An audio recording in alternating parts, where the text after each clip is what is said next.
अस्सलाम वालेकुम dear students, welcome to visual classes. Student, आज के सेशन में हम chapter number 2 the straight line exercise 2.4 lecture number 10 discuss करेंगे। स्टूडेंट्स, आज के इस सेशन में हम लास्ट लेक्चर से रिलेटेड, जो हमने लास्ट लेक्चर में एंगल का फॉर्मूला पढ़ा था, उसी से रिलेटेड हमने अब मज़ीद क्वेश्चंस करेंगे। Question number 18, find the tangents of the angles of triangle whose vertices are a 4,1, b -1,3 and c -5, -2। Students, आपसे क्वेश्चन में कहा गया कि आपने टेंजेंट्स मालूम करने हैं। टेंजेंट्स किसके टेंजेंट्स? एंगल्स के टेंजेंट। किसके एंगल्स? ट्राइंगल के। कौन से ट्राइंगल के? जिसके वर्टिसेस आपको गिवन है ए, बी एंड सी। ये आपको वर्टिसेस गिवन है। सो ट्राइंगल के वर्टिसेस आपको गिवन है, आपने इनके वर्टेक्स पर बनने वाले एंगल्स का टेंजेंट मालूम करना है। स्टूडेंट, अगेन आपको एंगल्स मालूम करने के लिए नहीं कहा, बल्कि टेंजेंट्स मालूम करने के लिए कहा है। लास्ट सेशन में हमने जो क्वेश्चंस किए थे उसमें हमसे एंगल्स मांगे गए थे, तो हमने टेंजेंट को दूसरी तरफ शिफ्ट करके इन्वर्स किया था। यहाँ हमने सिर्फ टेंजेंट्स फाइंड करने हैं, तो हम टेंजेंट को इन्वर्स नहीं कराएंगे। फिर हम इसके अब डायग्राम देख लेते हैं। ये एक ट्राइंगल जिसके वर्टिसेस आपको गिवन है ए 4,1, बी -1,3 एंड सी -5, -2। स्टूडेंट, ये इस ट्राइंगल के यहाँ पे जो आपके पास टेंजेंट्स बन रहे हैं, यहाँ जो एंगल्स बन रहे हैं, उस पर आपने टेंजेंट्स फाइंड करना है।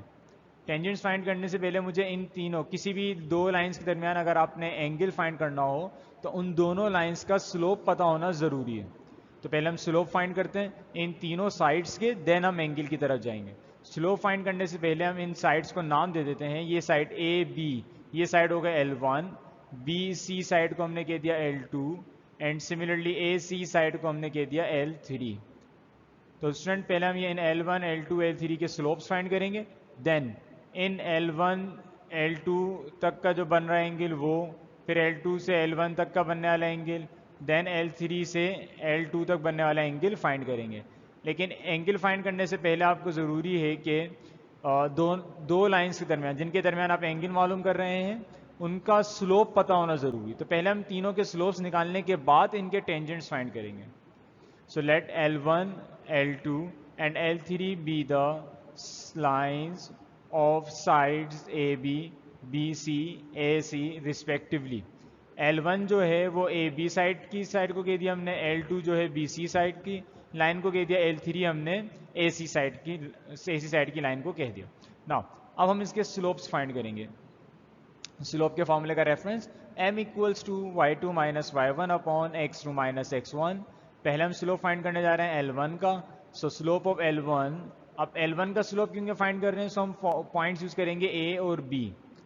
सो y2 means 3 minus y1 means ये हो जाएगा 3 minus 1, x2 minus x1 means -1 -4। क्योंकि स्टूडेंट्स हम L1 का स्लोप फाइंड कर रहे हैं, ये हो जाएगा m1 y2 minus y1 x2 minus x1। Simple हमने ये वाली वैल्यूज पुट कर दी। Now 3 minus 1 is 2, -1 -4 is -5। ये माइनस डिनोमिनेटर में नहीं रहेगा, न्यूमिनेटर में आ जाएगा, सो हो जाएगा -2/5। हमारे पास इस L1 लाइन का स्लोप आ गया। अब हमने L2 लाइन का स्लोप फाइंड करना है। तो slope of L2 means B C side, तो मीन्स B पॉइंट और C पॉइंट को यूज करेंगे। So y2 minus y1 means 3 minus -2, x2 minus x1 means -1 -5। Student, slope find करते हुए आप इसको पहला पॉइंट ले लें, इसको पहला ले लें, या इसको दूसरा, आपकी मर्जी है, स्लोप पे कोई फर्क नहीं पड़ता। Now 3 minus minus plus, 3 plus 2 is 5, -1 minus minus plus, -1 plus 5 is 4। Student, ये आपके पास स्लोप आ गया L2 का। अब हम स्लोप मालूम फाइंड करेंगे L3 का। तो स्लोप ऑफ L3 मीन्स, अब ये L3 की जो स्लोप है, इसके लिए आप जो पॉइंट्स यूज करेंगे वो A और C, क्योंकि हमने A C साइड को L3 कहा था, तो L3 का स्लोप फाइंड करने के लिए हम यूज करेंगे A और C को points. So M3 equals to y2 minus y1 means -2 -1, x2 minus x1 means -5 -4। So -2 - 1 is -3, -5 - 4 is -9, इस माइनस से ये माइनस कैंसिल आउट हो जाएगा, 3 से 9 cancel, 1/3 is the answer.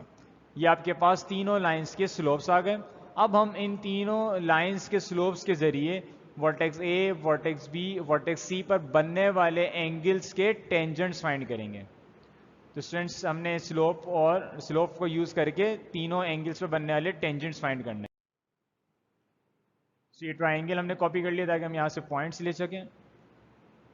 Angles from L1 to L3, पहला जो हम एंगल फाइंड करने जा रहे हैं वो L1 से L3 की डायरेक्शन में।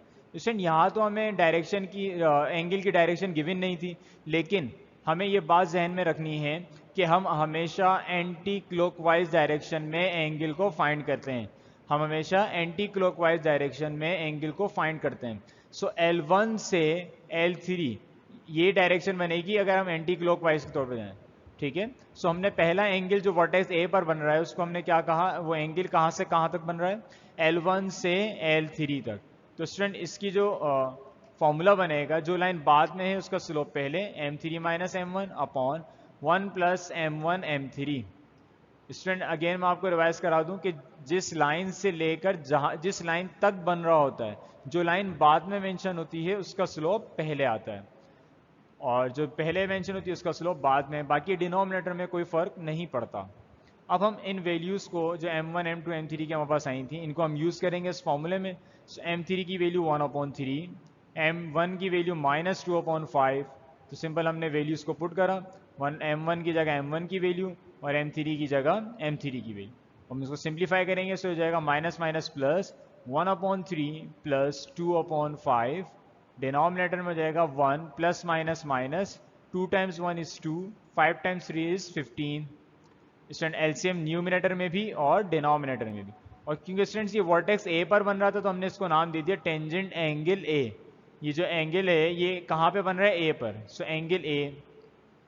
नाउ न्यूमिनेटर में एलसीएम, डिनोमिनेटर में भी एलसीएम लेंगे।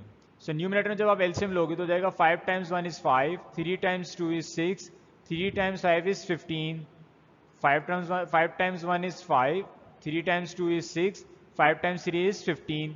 सेम मेथड से हम डिनोमिनेटर में भी एलसीएम लेंगे। डिनोमिनेटर में इस 1 के नीचे कुछ नहीं है, इट मीन्स 1 होगा। सो ये हो जाएगा 15 times 1 is 15, 15 times 1 is 15, 1 times 2 is 2, then 15 times 1 is 15। So student अभी आप गौर करें तो इस 15 से ये 15 कैंसिल आउट हो जाएगा। सो अब आपके पास जो वैल्यूज़ बचेंगी 5 + 6 11 अपॉन 15 - 2 इज 13। तो स्टूडेंट ये एक वर्टेक्स पर बनने वाला एंगल आपके पास आ गया। आपसे इस क्वेश्चन में कहा गया था आपने टेंजेंट फाइंड करना है, तो सिर्फ टेंजेंट ही फाइंड करना है, आपने टेंजेंट को दूसरी तरफ शिफ्ट करके इन्वर्स नहीं करना होगा। तो स्टूडेंट एक वर्टेक्स पर बनने वाला एंगल तो आ गया। अब हम फाइंड करेंगे वर्टेक्स बी पर बनने वाला एंगल, जो क्या कहलाएगा L2 टू L1।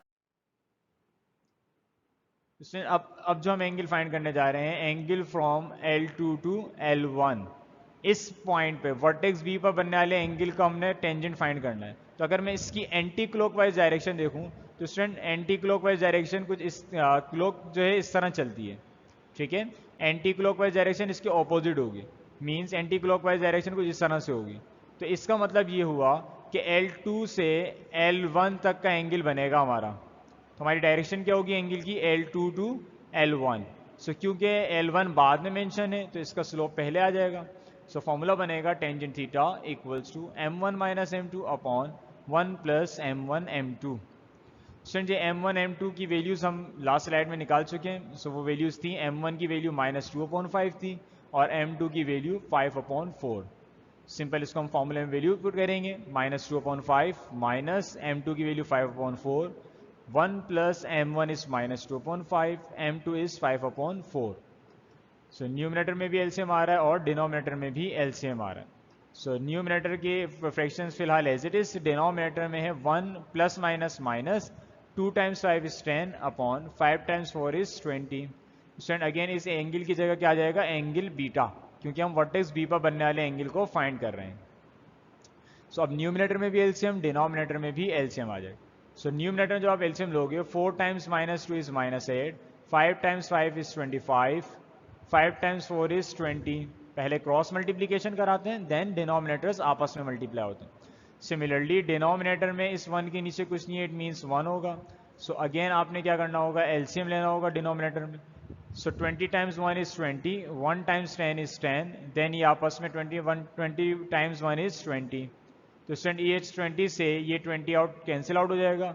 अब जो आपके पास वैल्यूज बचेंगी, -8 - 25 इज -33, 20 - 10 इज 10, मीन्स -3.3।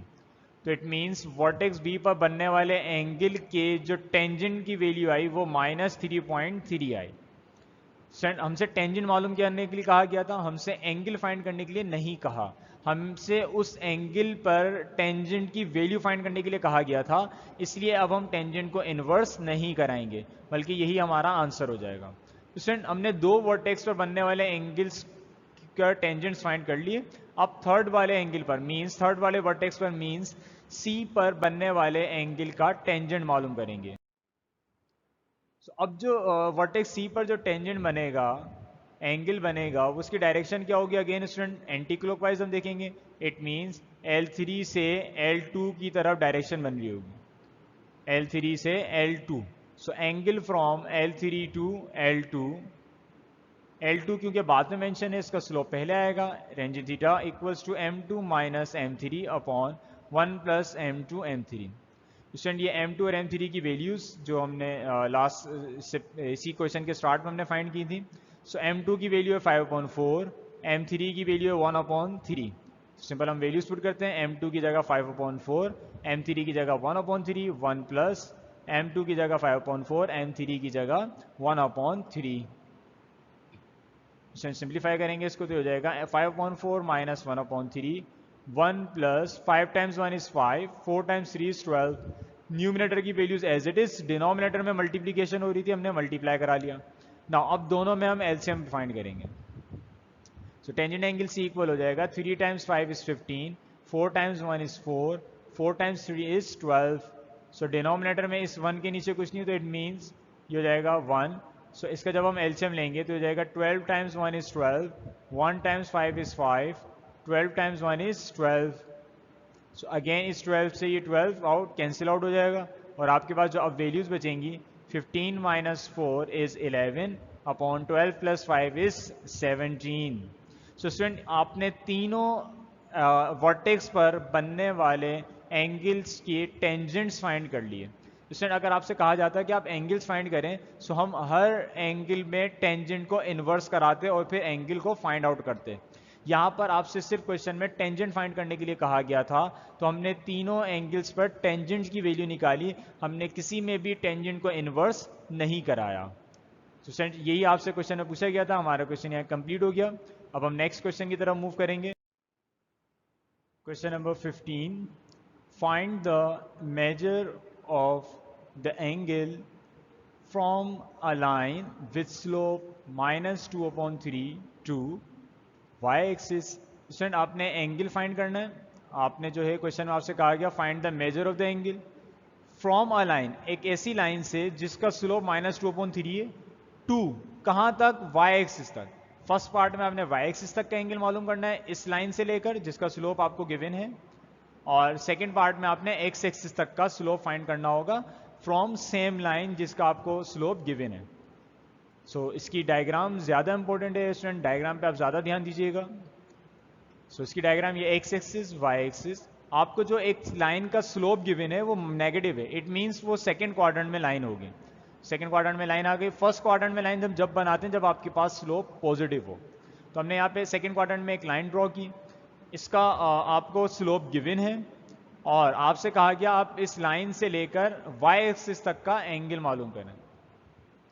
इसका स्लोप आपको -2/3 गिवन है, और ये जो लाइन, इस लाइन का x एक्सिस से एंटी क्लॉकवाइज एंगल बन रहा है, x एक्सिस से एंटी क्लॉकवाइज एंगल बन रहा है, जो क्या कहलाता है स्टूडेंट? इंक्लिनेशन।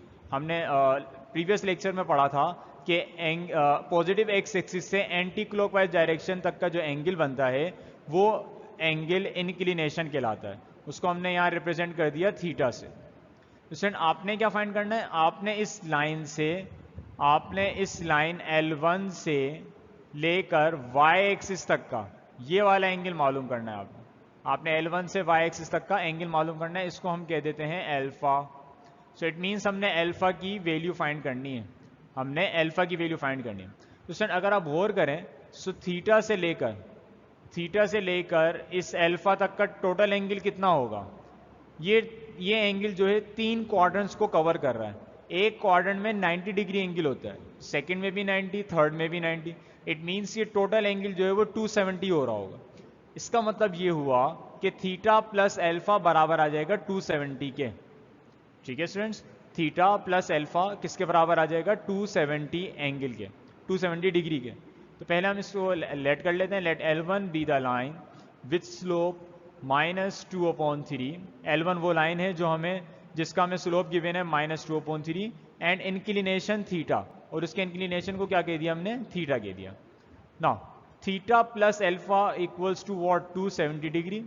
ऑब्वियस सी बात है, ये थीटा यहाँ तक का एंगल इंक्लिनेशन, देन जो एंगल हमने इस लाइन से लेकर वाई एक्सिस तक का फाइंड करना है उसको हमने अल्फा कहा, क्योंकि ये पूरा एंगल जो है तीनों क्वाड्रेंट्स को कवर कर रहा है। It means theta plus alpha बराबर आ जाएगा 270 डिग्री के। तो स्टूडेंट हमने फाइंड करना है अल्फा को। सो अल्फा वहाँ जाके माइनस का होगा, 270 माइनस अल्फा, अल्फा यहाँ प्लस हो रहा है, राइट हैंड साइड पे जाके माइनस का हो जाएगा। तो अब हम taking tangent on both side, दोनों तरफ हम टेंजेंट ले रहे हैं। क्यों ले रहे हैं हम दोनों तरफ टेंजेंट?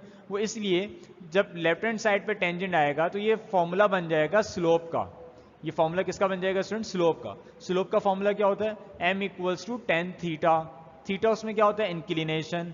तो यहाँ पर जो हमारे पास थीटा है ये इंक्लिनेशन है। किसका इंक्लिनेशन है? L1 लाइन का। इसका मतलब ये हुआ कि जो टेन थीटा है ये किसके बराबर हो जाएगा? m1 के।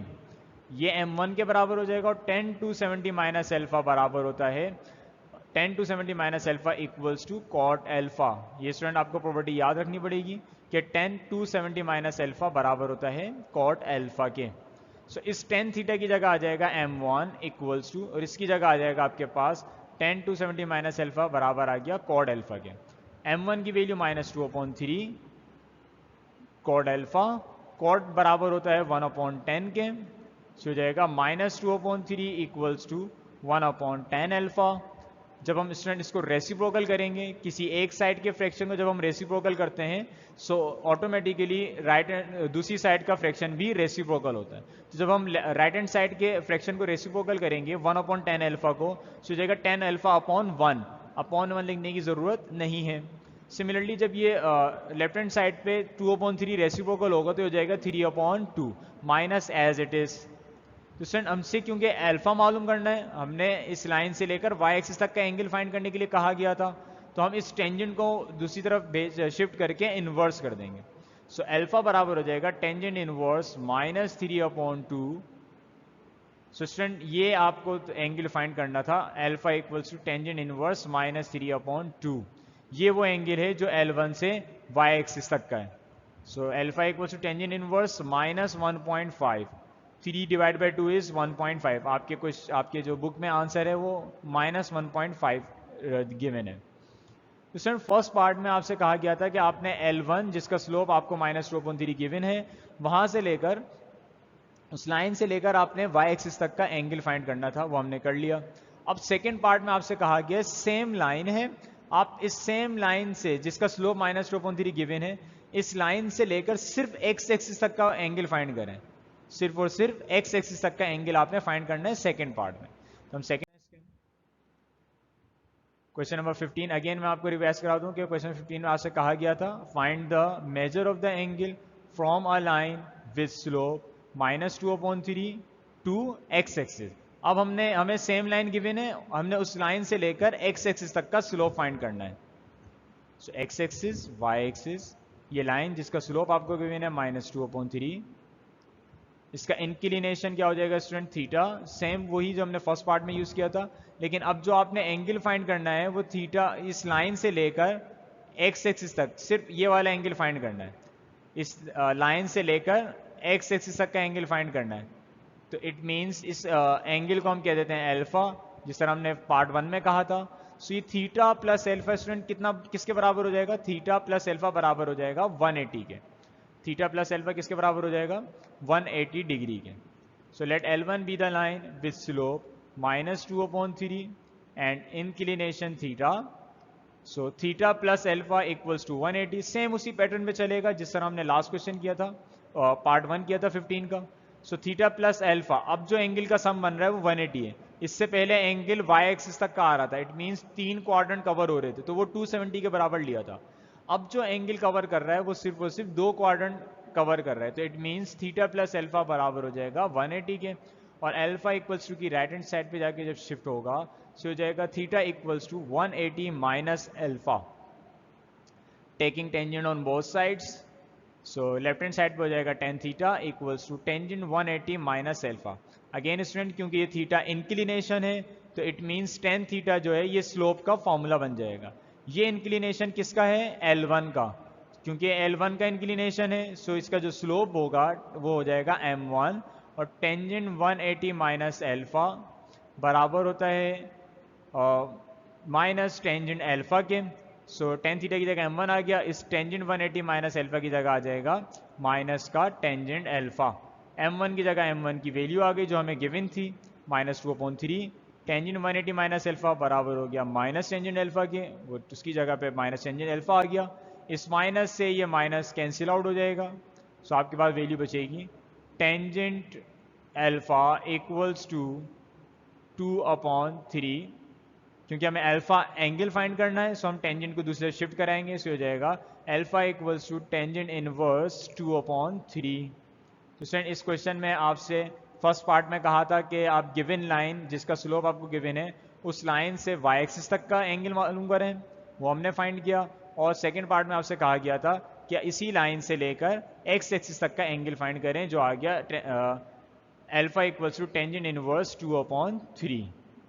अब हम नेक्स्ट क्वेश्चन, ये इस एक्सरसाइज का हमारा लास्ट क्वेश्चन होगा. Question number 21. Show that the line segment joining the midpoints of any two sides of the triangle is parallel to the third side and equal to 1/2 its length. Student इस question में आपको दो चीज़ें prove करने के लिए कही गई हैं. क्वेश्चन पे ज़रा आप ध्यान दीजिएगा, इसमें आपने दो चीज़ें प्रूव करनी है. क्या क्या प्रूव करना है? पहले में कहा कि show that the line segment, एक ऐसी लाइन सेगमेंट जो कैसे बन रही है? ज्वाइन होकर.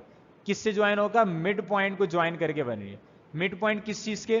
किसी भी दो साइड्स ट्राइंगल की किसी भी दो साइड के मिड पॉइंट से मिलकर जो लाइन सेगमेंट बन रही है वो ट्राइंगल की थर्ड साइड के पैरेलल है. ये बात आपने प्रूफ करनी है. आपने स्टूडेंट्स क्या प्रूफ करनी है कि ट्राइंगल के किसी भी दो साइड के मिड पॉइंट्स को ज्वाइन जब हम करेंगे तो एक लाइन सेगमेंट बनेगी. लाइन सेगमेंट कब बनी? जब आपने दो साइड के मिड पॉइंट्स को ज्वाइन किया. अब जो लाइन सेगमेंट बनी है वो किसी थर्ड साइड के पैरेलल होगी और उसकी जो लेंथ होगी वो 1/2 होगी. उसकी जो लेंथ होगी वो 1/2 होगी. तो इसकी डायग्राम देखते हैं, आपको मजीद क्लियर होगा.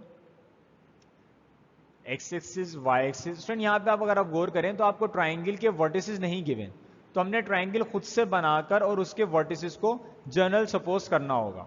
तो हमने इसका ट्राइंगल बनाया ओरिजिन से, ये आपके पास ट्राइंगल आ गया. स्टूडेंट अब इसके जो वर्टिसेस होंगे, क्योंकि पहला पॉइंट यहाँ पर है ए, तो ये इसके वर्टिसेस ओरिजिन पर हैं.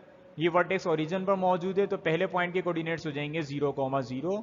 सेकेंड पॉइंट क्योंकि एक्स एक्सिस पर मौजूद है तो इसमें y की वैल्यू 0 होगी लेकिन x की वैल्यू कुछ ना कुछ होगी, तो हम उसके पॉइंट्स को कह देंगे a,0. अगेन स्टूडेंट क्योंकि ये पॉइंट x एक्सिस पर मौजूद है तो यहाँ पे y की वैल्यू 0 होगी. स्टूडेंट ये पॉइंट जो है ना x पर है ना y पर, इट मीन्स इस पॉइंट ने हॉरिजॉन्टल डिस्टेंस भी ट्रेवल किया है, कवर किया है, और वर्टिकल डिस्टेंस भी कवर किया है. इट मीन्स इसमें x और y दोनों की वैल्यूज होंगी, उनको हमने कह दिया b,c. तो स्टूडेंट अब क्वेश्चन में आपसे कहा गया था कि आप ये बात प्रूव करें कि show that the line segment joining the mid points. Line segment जो मिड पॉइंट को ज्वाइन करके बन रही है. मिड पॉइंट कौन से? ये आ गया AC का मिड पॉइंट, ये आ गया आपके पास BC का मिड पॉइंट. हमने इन दो साइड्स को सिलेक्ट किया जिसके मिड पॉइंट्स को ज्वाइन करके हम लाइन बनाएंगे. अदरवाइज अगर आप में से कोई चाहे तो आप इन दो साइड्स को भी सिलेक्ट कर सकते हो, आंसर पे कोई फर्क नहीं पड़ेगा. आप इन दो साइड के मिड पॉइंट्स को सिलेक्ट कर लो, आपकी मर्जी। आप इन दो साइड के मिड पॉइंट्स को सिलेक्ट कर लो, आपकी मर्जी है।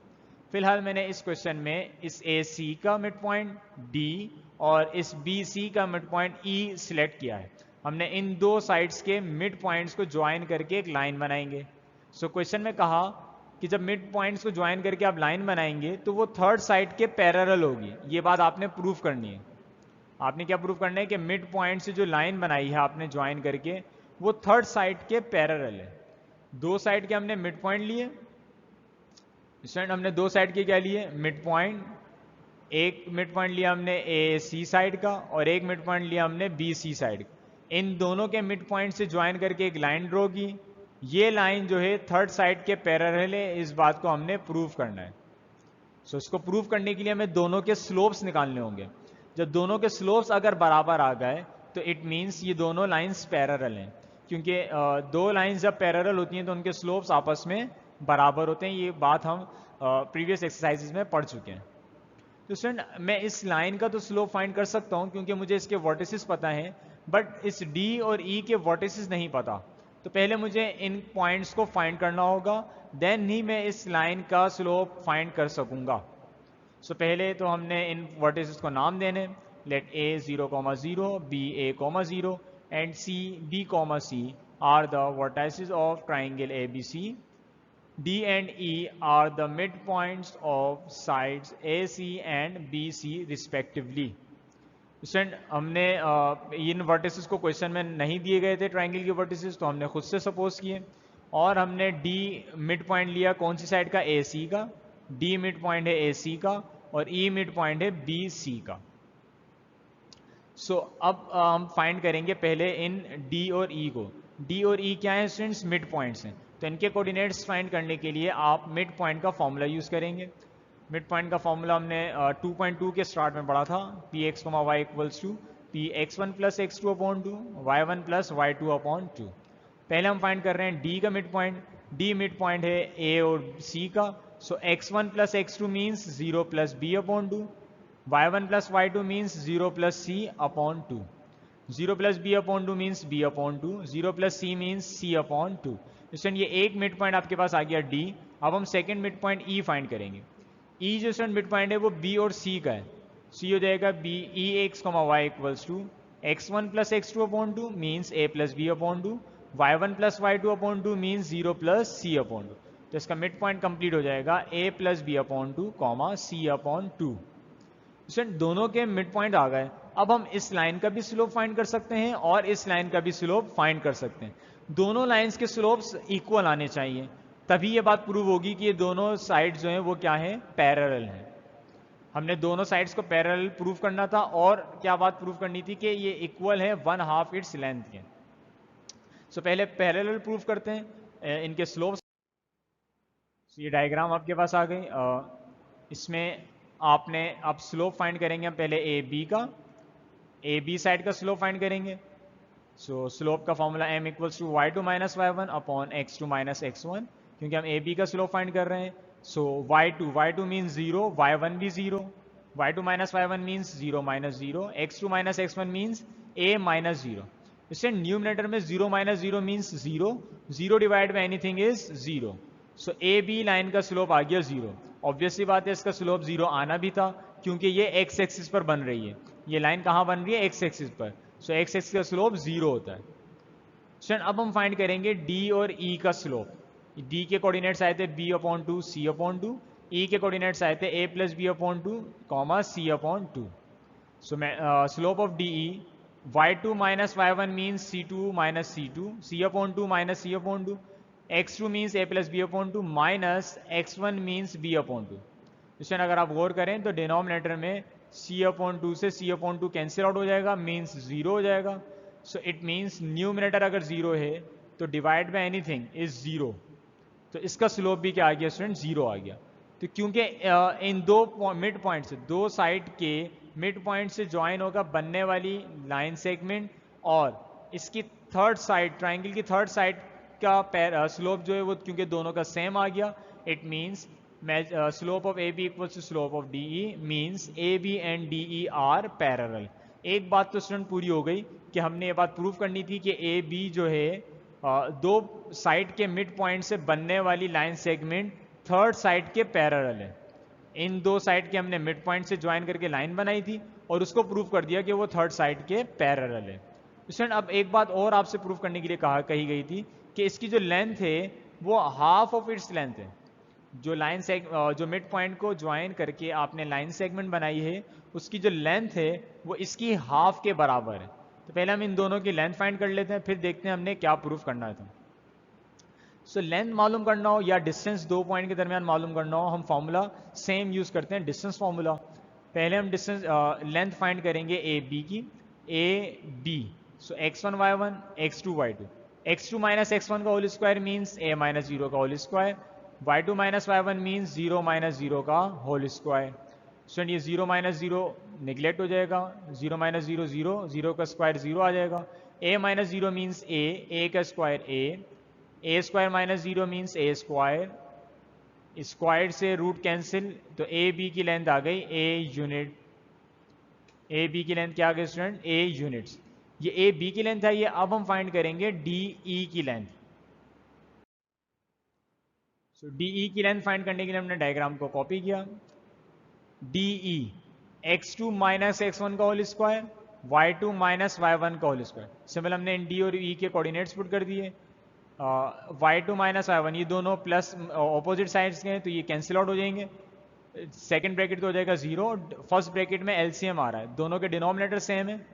सो 2 एज इट इज, न्यूमिनेटर की वैल्यूज भी एज इट इज, ये हो जाएगा 0 का स्क्वायर। अब अगर उसको हम आप गौर करें तो प्लस का बी और माइनस का बी भी कैंसिल आउट हो जाएगा। सो ये बचेगा a/2 का होल स्क्वायर, ये 0 का स्क्वायर निगलेक्ट हो जाएगा। अब स्क्वायर से रूट कैंसिल होगा, सो ये बाहर आ जाएगा a/2 यूनिट्स। हमने दोनों लाइंस की लेंथ निकाल ली। अब हमने प्रूफ क्या करना था? We have to prove that DE की लेंथ जो है बराबर है half of A B. Mid point से ज्वाइन होकर बनने वाली लाइन की लेंथ बराबर है half of the third side. So DE की वैल्यू आई a/2 equals to half. A B की जो वैल्यू हमने लास्ट स्लाइड में फाइंड की थी, ए बी का डिस्टेंस या ए और बी साइड की लेंथ जो है वो a आई थी। a times 1 is a/2 equals to a/2। ये स्टूडेंट प्रूव हो गया। हमसे इस क्वेश्चन में कहा गया था कि आप दो बातें प्रूव करें कि ट्राइंगल की किसी भी दो साइड के मिड पॉइंट्स को ज्वाइन करके बनने वाली लाइन सेगमेंट थर्ड साइड के पैरेलल है और इसकी जो लेंथ है वो इस थर्ड साइड के हाफ के बराबर है। तो हमने पहले दोनों के स्लोप्स फाइंड किए, पहले हमने डी और ई मिड पॉइंट फाइंड किए, फिर हमने दोनों साइड्स के स्लोप्स फाइंड किए, दोनों लाइंस के वो स्लोप्स बराबर आए, दोनों स्लोप 0 आए थे, इट मीन्स वो दोनों पैरेलल हैं। देन हमने डी ई और ए बी के डिस्टेंस या फिर लेंथ फाइंड की और हमने उस कंडीशन को प्रूव किया जो हमसे क्वेश्चन में कहा गया था। तो स्टूडेंट इस सेशन में हमारी एक्सरसाइज 2.4 भी कंप्लीट हो गई। इंशाल्लाह हम नेक्स्ट लेक्चर में 2.5 से स्टार्ट करेंगे। तब तक के लिए अल्लाह हाफिज़।